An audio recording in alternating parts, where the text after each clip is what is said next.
Good afternoon. Welcome to the Midday Mull for Saturday, the 9th of December. With McShane, we're working our way through 2 Chronicles, today reading chapter 9, the story of King Solomon's reign, the tail end. It describes the magnificence of his reign. It begins with the Queen of Sheba visiting, and then we're told a little later, Solomon was greater in riches and wisdom than all the other kings of the earth. All the kings of the earth sought audience with Solomon to hear the wisdom God had put in his heart. And we have this description of a wonderful kingdom where there's peace, there's contentment, there's good administration, and everybody sees how the society is ordered, and it is wonderful. And King Solomon's throne is grand, and he has wealth, and he has this vast empire. But we need to remember that that didn't last, because he was human like the rest of us. Solomon reigned in Jerusalem over all Israel 40 years.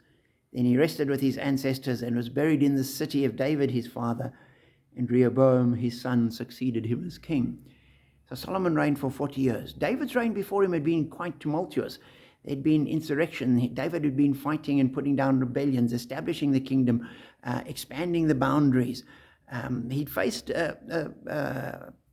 mutiny from his son Absalom, which he had to put down. And so David had this complicated life. And the kingdom, I think, had been quite tense and uncertain under David. We then have this reign of Solomon for 40 years. And then we know that Rehoboam acts like an idiot and the kingdom's divided and the descent into chaos begins. But there's this 40 years of splendor. And as I thought about that, I thought we need to appreciate those 40 years when they come in our lives. And 40 years isn't a long time. 40 years ago was the 80s. It's that was quite recent. And we need to appreciate the good times because they don't last forever. And we're not told they will last forever. We're looking forward to eternity. Eternity and the kingdom of God will last forever, and we'll gather around his throne, and there we'll worship him, and we'll have a new heaven and a new earth, and all things will be made new, and that will last forever. This side of the grave, we have our ups and downs. And so if you're having a down, know that there are ups. Sometimes we go through the struggles of David before we get to the reign of Solomon. And if we are on a reign of Solomon where things are good, appreciate them and give thanks for them, and enjoy them, because they may not last forever. Solomon passed away and the kingdom was divided. And so we need to take courage from that in our own lives, where good times might sometimes seem to have been past, and we enter a difficult and intense and fractious time. That's not because God's left us, that's because that's how life is. And we're not promised a bed of roses.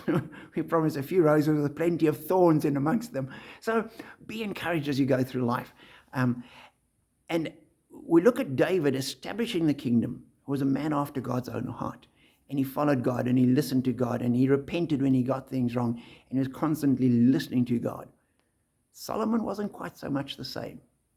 And the seeds of the falling apart were sown at that time. So hang on to God.